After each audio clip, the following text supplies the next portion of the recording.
Hey guys, just before this video started, I just wanted to come on here and say a couple of things. The first is I am very sorry for not uploading in the last 3 or so months.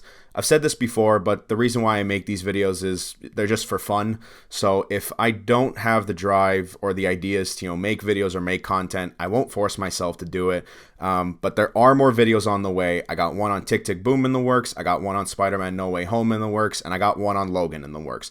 So more videos are coming to this channel, but I do apologize for not uploading in the last few months. Now the second and the most exciting thing is we hit 500 subscribers on this channel, and look, I get it. I know it's cliche to say, but I never expected to even hit a number like that. So I just wanted to thank every single one of you for the likes, the comments, the subscribers, every single thing. I am eternally grateful for. 500 subscribers in year 1 of this channel.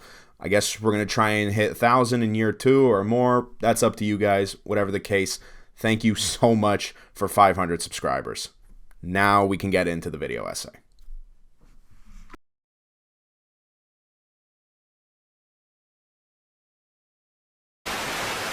Look, I get it. You saw the title of this video and you said, great, another video essay on The Office.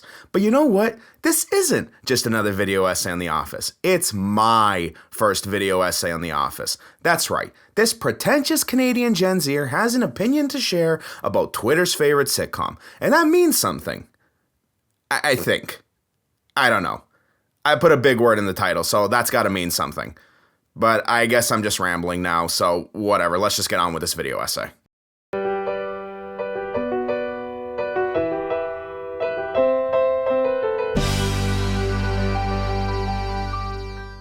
What is happening? Incredible YouTube community. Nick Pullamanakos here, back finally with yet another video essay, and today I'm here to say something that'll probably cause folks online to yell at me. Now, until December 2021, I had not fully watched the hit comedy The Office. Oh my God! Okay, it's happening. Everybody stay calm. What's the procedure, everyone? What's the procedure? Stay calm! I had seen parts of it, but never the full thing. I decided that finally I would watch this show from start to finish and see why Twitter and every other social media platform considers it to be the greatest gift TV has ever seen. And after finishing the final episode, I can confidently say that this show is actually pretty great. Look, I don't think it's the greatest sitcom of all time, and it's definitely not the worst. It's a great show, and the earlier seasons, especially seasons 2 through 5, have some of the funniest moments I have ever seen on TV. And I knew that after finishing the show, I'd want to do a video or two on it, discussing what I thought to be the most interesting aspects of this series. So for this video, we're focusing on characters, specifically the character that I feel had the most interesting development on the show. And if you read the title of this video, you'll know exactly who I'm talking about. So, without further ado, let's discuss Andy Bernard. Help! Angela! I have a weird relationship with this character. Ever since his debut in season 3, I initially didn't care for Andy, but as time went on, Ed Helms' portrayal very much endeared me to the a cappella singing doofus. The writers of the show had managed to humanize a character that was borderline irredeemable, making Andy one of the most entertaining and well-scripted aspects of the story.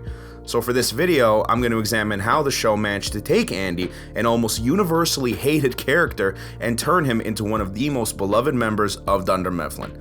This is how The Office humanized Andy Bernard.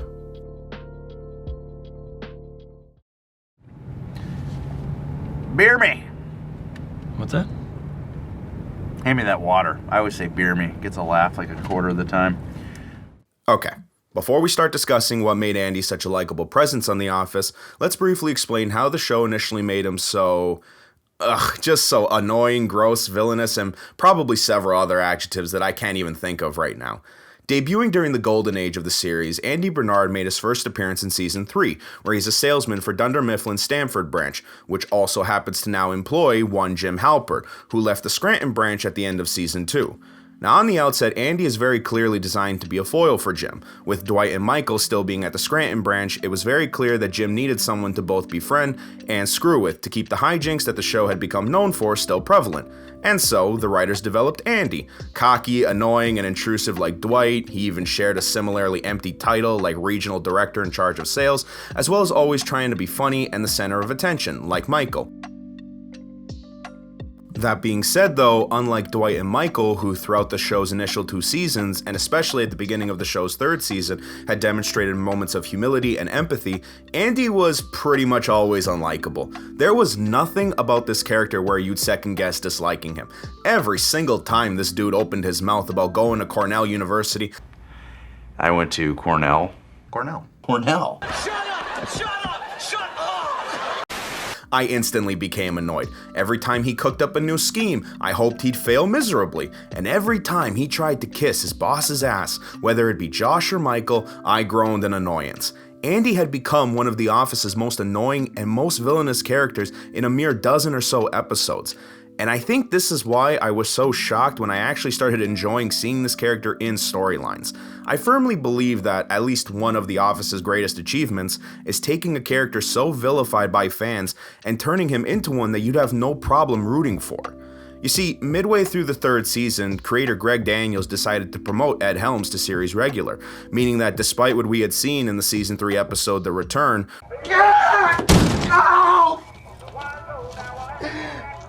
Andy Bernard was eventually coming back and was here to stay. The problem here though is, how do you get fans invested in a character that they've been told to hate month after month? The solution? A 3-part plan designed to not only endear us to Andy, but have the audience actively hope that he finds happiness both at work and in his personal life. Step 1 of that plan: break him down and build him back up into the ultimate supporting character.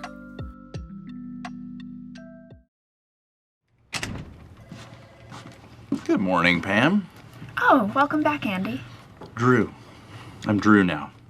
Season 3 safety training saw the return of Andy Bernard, fresh off weeks of anger management training. Now, it's clear from the first scene that the Andy of the past is no more. He's quieter, calmer, and more collected with his dialogue. He didn't need to kiss up to Michael anymore, nor did he need to be a foil for Jim or even Dwight. Andy was, well, Andy. He became a focal point of the supporting cast, not quite as distant as, say, Creed or Meredith, but never overshadowing the show's lead stars. Andy Bernard had become just another wacky guy that happens to sell paper. From there, Andy is thrusted into several mini-arcs that humanize the character even further. He has a budding friendship with Jim, he ends his rivalry with Dwight, as well as having moments that show that he truly cares for his coworkers, even if they don't immediately reciprocate that love. And speaking of that whole not reciprocating love, that would become synonymous with one specific character. So let's talk about her. In the Martin family, we like to say, looks like someone took the slow train from Philly. That's code for check out the slut. Now this leads us to part 2 of the plan to humanize Andy, his relationship with Angela. Andy, having been softened enough for fans to accept him as part of the group, seeks to find the future Mrs. Andy Bernard. Concurrently, Angela Martin has just ended her relationship with Dwight and is on the rebound. Lo and behold, the two end up finding each other, with Andy genuinely liking Angela, and Angela, just looking for a rebound. It was honestly a stroke of genius to pair these two characters together. Angela was always seen as one of the most stuck-up, arrogant, and mean characters on the show. Her coworkers can barely stand her, and Michael has never shied away from making fun of her. In short, Angela was one of the show's few villain-type characters, and having her date a man who's recently found the light is just fantastic. Andy and Angela are on two opposite ends of the spectrum when it comes to their attitudes. One is tightly wound and has her nose up towards everyone and everything she encounters, while the other simply seeks to live happily one day at a time.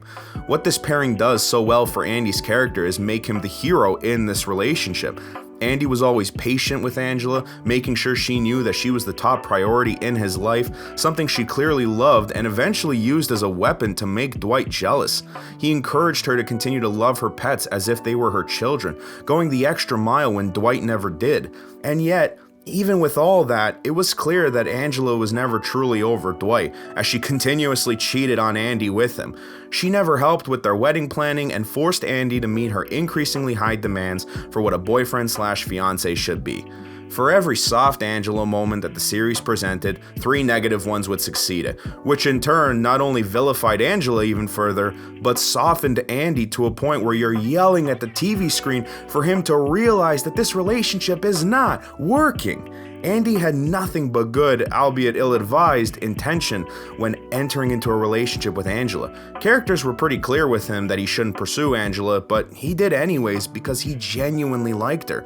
And that led me, a person who hated Andy in the first place, to genuinely feel bad for this guy. Did not see that coming. Pairing Andy with a character as irredeemable as Angela essentially forced audience members to root for him in an unwinnable situation. I wished for nothing more than for Andy to find someone who truly makes him happy, the same way that Jim and Pam found each other, or Michael and Holly.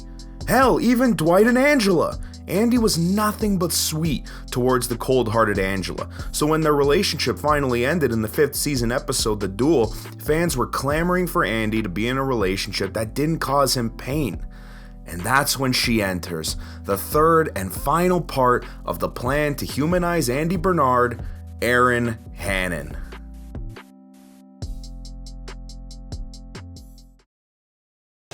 Andy? Hey. I wanted to say that I think it was very brave of you to go to the press.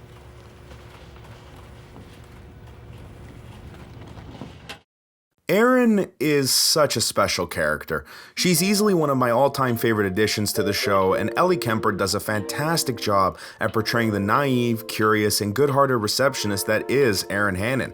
From her first moment on screen, she's the complete antithesis of Angela, and more in line personality-wise with someone like Pam. She's approachable, welcoming, and just all-around nice. So when Andy announced to the audience that he had a crush on her, at least for me, I was rooting for this relationship to work from day one.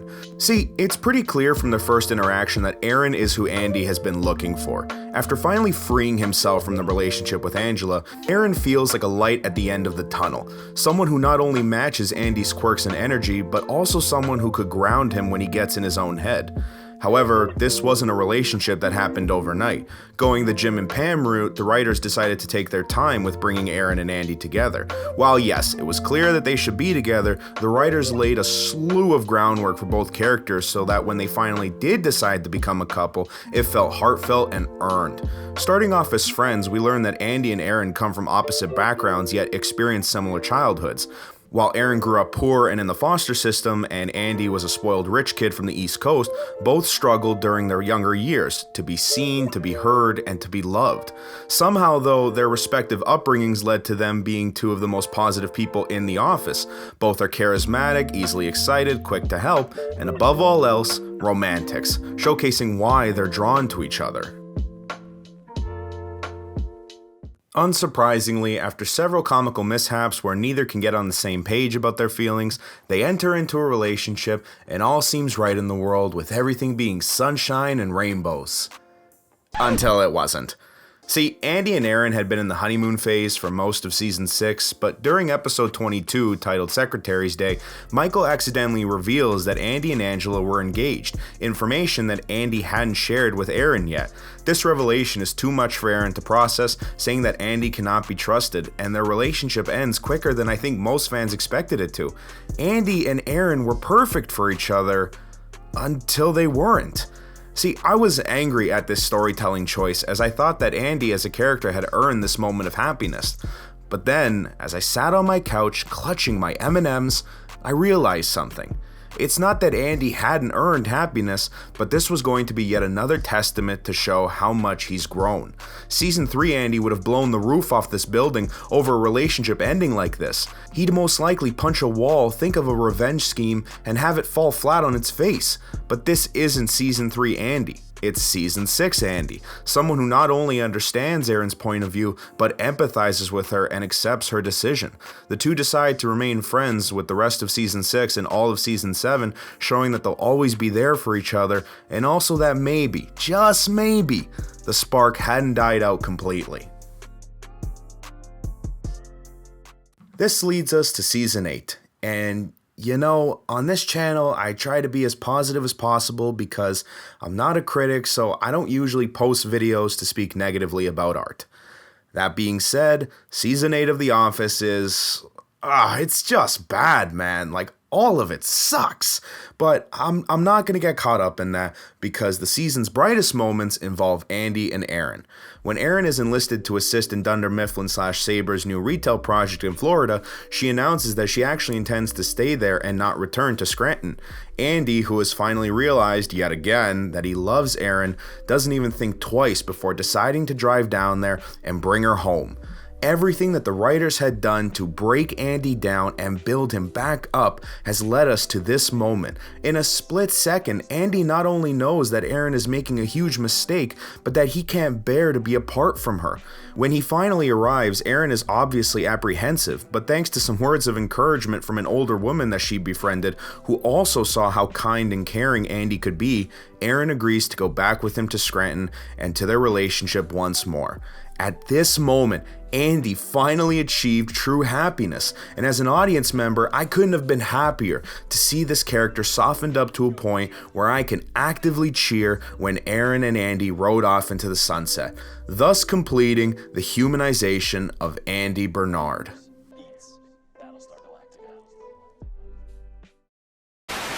Of course, everything I just spoke about would be completely ruined beyond repair over the course of the final season, but who cares about any of that? Certainly not me. I'm definitely not at all angry that the writers made Andy out to be the most absolute worst and insufferable character in The Office's history, ruling out any possible moments of redemption and ruining years of character development. I definitely do not care about any of that. You know what? Let's just skip all of this, live blissfully ignorant, and get to the conclusion. When you look back on what The Office achieved, a good chunk of it can be classified as nothing short of fantastic. At its creative peak, the show managed to introduce an excruciatingly annoying character who no one was sad to see go, and bring him back in one of the greatest character reinventions I have ever seen. The humanization of Andy Bernard demonstrated just how well written this sitcom truly is, breaking him down until he's nothing but a shell of his former self and building him back up into one of the funniest and most down-to-earth characters on any series. His quirks and outbursts became tamer and more comedic, his relationship with Angela brought out his more endearing side, and his relationship with Erin brought out the best in him. At the end of the day, Andy's growth is something that I'll always hold in high regard for this legendary series. And at the same time, I will always ignore every single thing that happened to him in Season 9.